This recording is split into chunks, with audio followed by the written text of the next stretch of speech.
जानी छा हाल आहे? ख़ैर लॻो पियो आहे सफ़ा। हा यार बस सुबुह जो यूनिवर्सिटी वेंदो आहियां। ॾाढो ज़िंदगी बिज़ी थी रहे।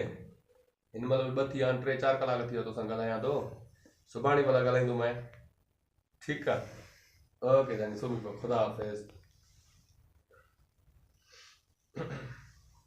यार तव्हां आशिक़नि मूंखे वॾो ज़लील कयो आहे।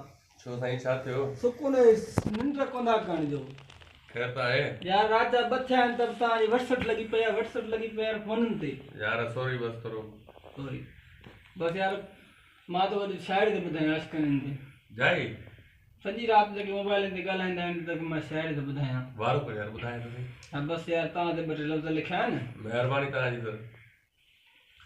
साईं मुंहिंजो यार मोबाइल पियो थो हलाए, मुंहिंजो सुबुह शाम मुंहिंजो नंबर मिलाए, मुंहिंजो यार मोबाइल पियो थो हलाए। हर रोज़ मूंॾे कंदो काल आहे, सॼो ॾींहुं मूंसां कंदो ॻाल्हि आहे, करे मिठड़ियूं ॻाल्हियूं पियो थो खिलाए।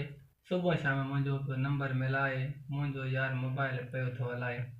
WhatsApp ऐं Facebook हलाईंदो आहे साईं, डिजिटल दौर। WhatsApp ऐं Facebook हलाईंदो आहे, कॾहिं रोज़ तस्वीरूं माणींदो आहे, बसि दुश्मननि खे पियो थो जलाए।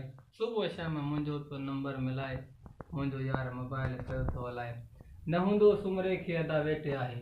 इंतज़ार ख़तम, मोबाइल अची वई। न हूंदो सुमरे खे अदा वेटे आहे, बासित सां सुहिणो अदा सेटे आहे, कॾहिं बि न पियो मूंखे सताए। सुबुह शाम मुंहिंजो नंबर मिलाए, मुंहिंजो यार मोबाइल पियो थो हलाए।